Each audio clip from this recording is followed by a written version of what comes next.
I cordially invite Rifkan, Program Officer at NTT, to give a brief overview of the research papers produced through NTT's Macroeconomic Policy and Socioeconomic Rights Fellowship. Rifkan, over to you. I am pleased to introduce the edited collection of research papers produced as part of the Nelan Thiruchelvam Trust Fellowship on Macroeconomic Policy and Socioeconomic Rights.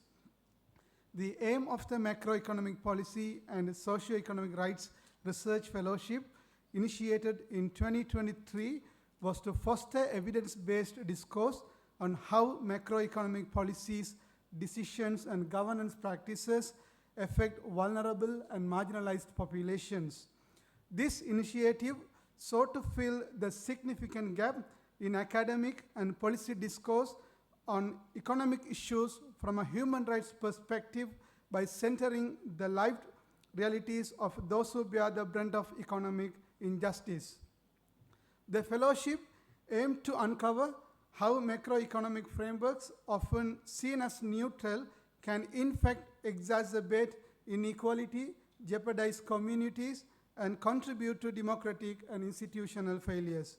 The research fellowship aspired to build inclusive, right-based narratives rooted in lived experience, generate empirical evidence on the socio-economic impacts of policy decisions, challenge dominant discourse that overlook or normalize marginalization, advance a culture of inclusive, accountable, and participatory governance, and strengthen advocacy through knowledge co-production and strategic engagement. Ultimately, the purpose was to create a sustained platform for critical inquiry, civic engagement, and policy transformation that brings justice and dignity for the forefront of economic governance. Let me take you through a brief overview of the research papers produced. This slide shows the 5 researchers, their research topics, and the peer reviewers who contributed to strengthen their work. The first paper by Umesh Moramudali examines Sri Lanka's uneven economic growth. While Sri Lanka reached middle income status early, growth was concentrated in the western province, especially in Colombo, which accounts for 40% of GDP. Other regions rely on informal, low-wage work with limited industrial development. Educated rural youth face unemployment or forced migration, and marginalized groups excluded. Without targeted regional policies, development will remain unequal and inequitable. The second paper by Yolani Fernando explores the 2022 economic crisis root cause and accountability deficit embedded in unchecked executive power. The independence of institutions such as the parliament and the central bank was undermined, thereby enabling harmful policies like the 2019 tax cuts and fertilizer ban. This was exacerbated by a politicized civil service. The crisis disproportionately hurt farmers, informal workers, and women through inflation and social spending cuts. Rebuilding independent institutions is essential for just recovery. The third paper by Roji Ekanayaka looks at export growth and employment, especially in manufacturing. Exports created many jobs, mainly for women and youth, but job quality was poor. Wages stagnated, roles were low skilled, and women faced limited advancement.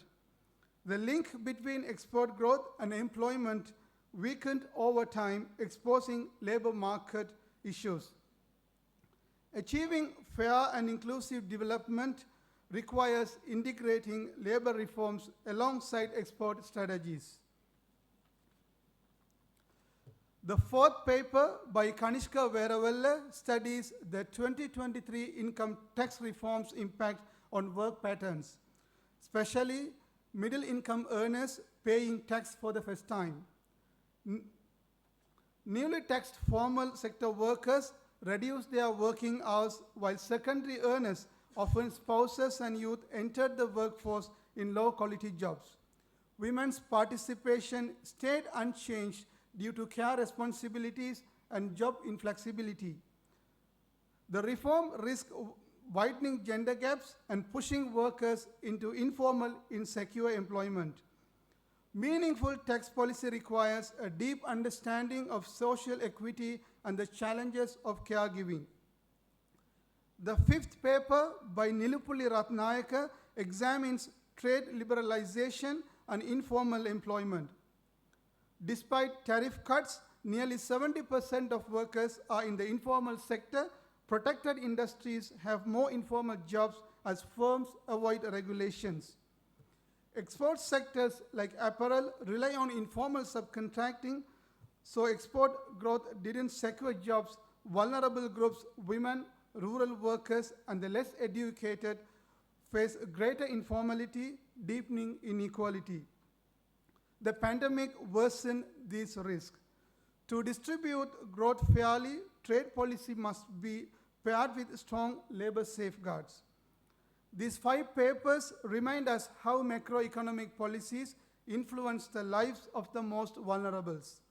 They highlight critical blind spots in policy thinking, from trade to taxation, from growth to governance, and call us to reimagine economic decisions from the margins to the mainstream, from short-term fixes to structural change, and through equity, inclusion, and accountability.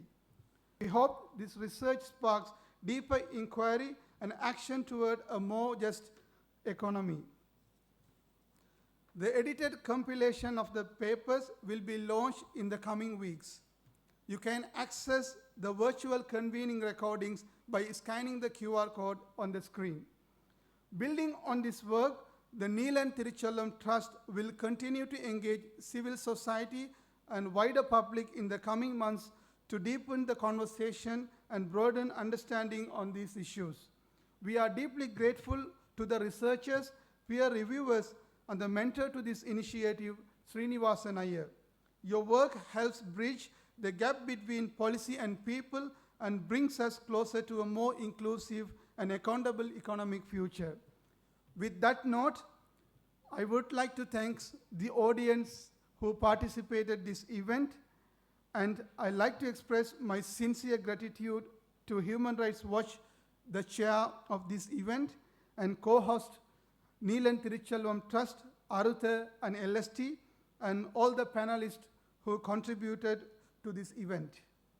I also appreciate my colleagues at NTT for their support, and please leave the headphones at the desk, and you are welcome to join the tea and snacks outside, and thank you very much.